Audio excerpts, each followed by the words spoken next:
Wisdom, a 2-year-old boy is tied to a chair at a daycare in Montgomery County in a video, and now his family is calling for an investigation. It's a story you'll only see here on Fox 5. Melanie Olmec joins us live from Germantown with more on that. Mel, good morning. Good morning. Now, this is certainly upsetting for a number of people, but I did just talk to some parents whose children were in that same classroom. And while they say the situation is unfortunate, they're also expressing support for the school and for the teachers who at this point have been suspended indefinitely. The family of this 2.5-year-old little boy has moved him to another daycare. And they say they contacted Fox 5 after they saw that video. That video apparently was shared by the school on a platform to let everybody know what was happening at the birthday party because of the birthday party celebration. So this was Tuesday at the kids' villa in Germantown. Now take a look at the video here. You can see the boy in front tied to his chair with a towel around his waist. His grandmother says that she was told her grandson wasn't sitting still. Fox 5 spoke exclusively with her. Ruby Campbell says even the daycare center's director was in shock. We spoke to the director at the daycare, and she couldn't believe what she was seeing in the video either. So she walked out to the classroom and called back to say, indeed, he was restrained to the chair.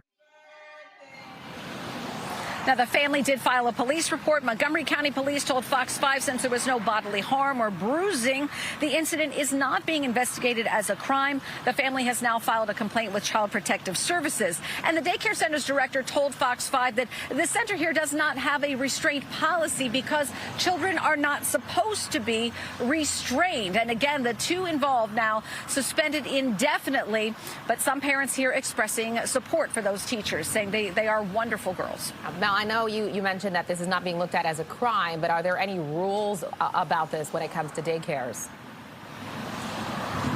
Yeah, so I looked at the Maryland state regulations, and they don't specifically address the word restraint, but they do have regulations that prohibit abuse, neglect, mental injury, or injurious treatment. And they also say that discipline shall be appropriate to the age, maturity, and physical condition of the child. Now, I looked up inspection reports as well. This kids' villa location did pass all of its inspections, the most recent one in the fall of 2021. Also, if the investigation goes forward and a place like this is found to have violated those regulations, they could be suspended, an emergency suspension. However, you're seeing this morning kids still coming in and out of the daycare. Yeah. All right, Mel, thank you. That brings us to our Fox 5 Live Insta poll. We want to know, should there be more training for people hired to work at child care facilities? And this has actually gone up a percentage point since last hour. 96% of you saying yes. You can vote by scanning the QR code on your screen, going to our website, fox5dc.com, or downloading the free Fox 5 app. All right, it's 5 minutes past the hour.